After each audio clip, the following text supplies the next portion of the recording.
بسم الله الرحمن الرحيم أنا ليبان علي إسماعيل دقن كنا من حبنا جاليد الصومالي فيلان لانسي سوى مساور هارو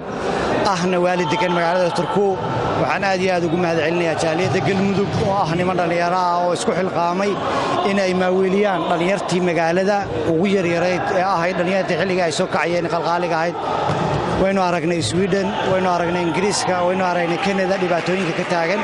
marka sidaas waxyaabahaas oo dhan si looga hortago waxa la sameeyay koob soconaya adiga inta qaboobaha oo dhan iyo ilaa sanadka bisha labaad waa koob waqti dheer waa koobkii ugu horeeyay ee xusuusteeda inta Finland laga qabto marka waxaan aad ugu mahad celinayaa in jaaliyadda galmudug gudoomiyaha isboortiga maxamed khaliif dhammaantoodba inay hawsha ay qabteen waalidiinta kale ee degan magaalada Turkuna waxaan ka codsan lahaa بليز waxyaabahan oo kale waa waxyaabaha u baahan garab istaaga waxa weeyaan waa dhalinyarteeni intii ay magaalada joogi lahayd intii ay meelaha suuqyada istaagi lahaayeen in garoonada la yimaado aabaha uu soo raaco hooyooyinka qaarkood ay soo raacaan oo yimaadaan oo ay daawadaan ciyaarihii kabacdi aynu ka codsano jaaliyadaha magaalada ka dhisan in la sii badiyo maalmaha hadii la yiraahdo aad baan idinku mahadnaqayaa jaaliyadda galmudug mar labaad iyo mar saddexaad ba hawsha dheer ee qabateen assalaamu alaykum waraxmatullaah